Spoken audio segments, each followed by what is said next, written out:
Hello and welcome. Before we begin, I'd like you to imagine something. Imagine arriving in a place where nothing seems to rush. A place where evenings stretch a little longer, where the wind carries the scent of fresh bread and wildflowers, and where even the ticking of an old clock seems softer than anywhere else.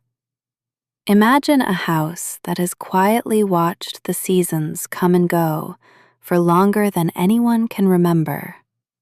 A house where silence is never lonely, and where time itself seems to walk a little more slowly. Tonight's story is called The House Where Time Walked Slowly. So, get comfortable. Settle into your favorite place. Take a slow, gentle breath, and let the rest of the day drift away. Now, our story begins. The House Where Time Walked Slowly. By the time the last train disappeared behind the hills, the little village had already settled into its evening rhythm. The streets were never busy here, but at this hour they became wonderfully quiet. The bakery had closed its blue-painted door. The flower shop had carried its wooden display inside. A bicycle rested against an old stone wall, exactly where its owner had left it that morning. Nothing seemed in a hurry.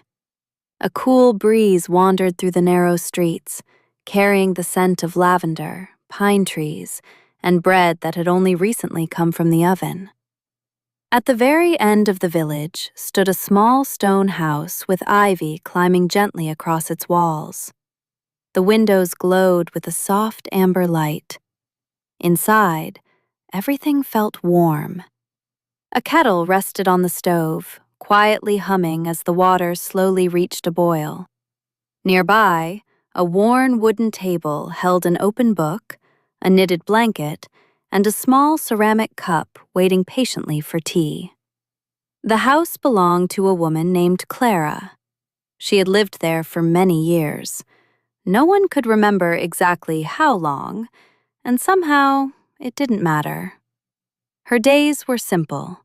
She liked simple things, opening the windows each morning, listening to birds before speaking her first words of the day, watching the changing colors of the hills as the seasons quietly passed. Some evenings she would read. Other evenings she would simply sit by the window and watch the world grow darker, one shade at a time. Tonight felt like one of those evenings. Clara filled the teapot with fresh mint leaves from the small garden behind the house. The leaves still carried tiny drops of water from the afternoon rain. She poured the hot water slowly. Steam curled gently into the air. The fresh scent of mint mixed with cedar wood from the old bookshelves and the faint sweetness of beeswax candles.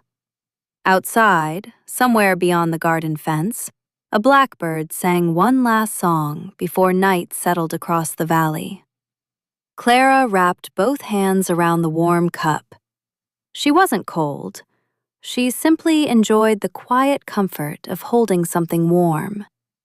The old wooden clock in the hallway marked another minute with a soft, patient tick. Tick. Pause. Tick. Its rhythm had become part of the house itself. Visitors sometimes noticed it immediately. Clara hardly heard it anymore. Like the whisper of the wind through the chimney, or the creak of the floorboards, it belonged to the gentle language of the house. She carried her tea onto the back porch. The rain had ended only an hour earlier.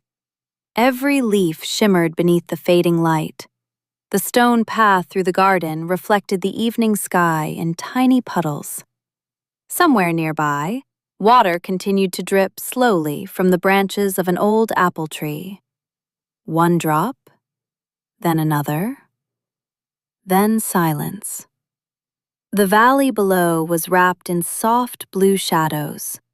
Mist drifted lazily above the fields.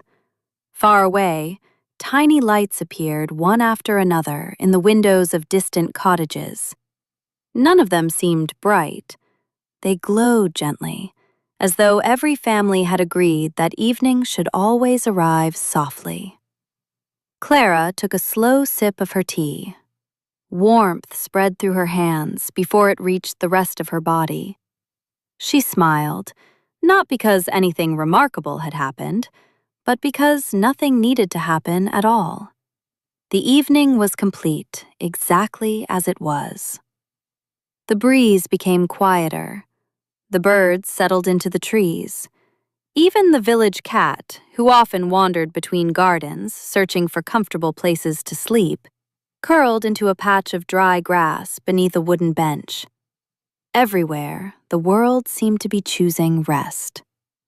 Clara remained on the porch for a long while, not thinking, not planning tomorrow, simply listening. The rustling leaves, the distant sound of an owl waking somewhere in the forest, the slow breathing of the wind across the hills. It was enough. It had always been enough.